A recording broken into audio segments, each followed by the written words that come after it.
Well, thankfully, we've been staying away from the thunderstorms across Rockton and really across much of northern Illinois, but the entire area is not out of the threat just yet. We do have a severe thunderstorm watch in place for DeKalb County and Lee County until 8 o'clock. And as well as for Whiteside County, the watch is in effect until 10 o'clock as we could have more storms rolling through the Quad Cities area later on this evening. Exact Track radar has been showing good news so far in the lack of thunderstorm activity that has been developing overhead. It has been pretty much missing us to the south and east as we see across the Chicago metro. Still seeing some thunderstorms developing, even one severe storm near Kankakee, and then off to the west into Iowa. These are actually thunderstorms that are warned for baseball-sized hail just to the north of Quincy. So thankfully, we're not seeing any of that severe weather closer to home. May still have some raindrops with this activity rolling through, but I think most of the area is going to be staying dry. The risk levels have been shifting off to the south. The level 3 out of 5 just clipping the far southern edges of Whiteside and Lee counties.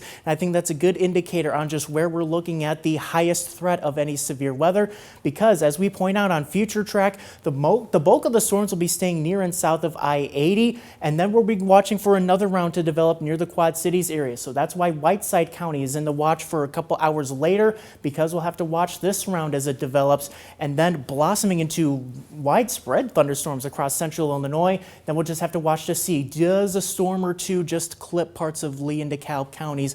We'll have to watch out for that. But after about 10 o'clock, and especially towards midnight, things are dry across our area. The rest of northern Illinois, though, north of I-88, looking okay. Still can't rule out a stray shower over the next couple of hours, but if you're heading out to the rivets or if you're heading out to Old Settlers Days, we've got a nice summer-like evening. Temperatures in the 80s towards 6:30, cooling off into the 70s as we head towards 10 o'clock, and thankfully the heat and humidity will be going away. Temperatures down to the low 60s tonight, much cooler compared, about 10 degrees cooler compared to last night, and that'll send in some much more pleasant summer-like weather still. Plenty of sunshine tomorrow, but notice temperatures down about 10 degrees. Only looking at the low to mid 80s, I should say, for our temperatures tomorrow. Not much of a heat index to worry about because there's just not that much humidity.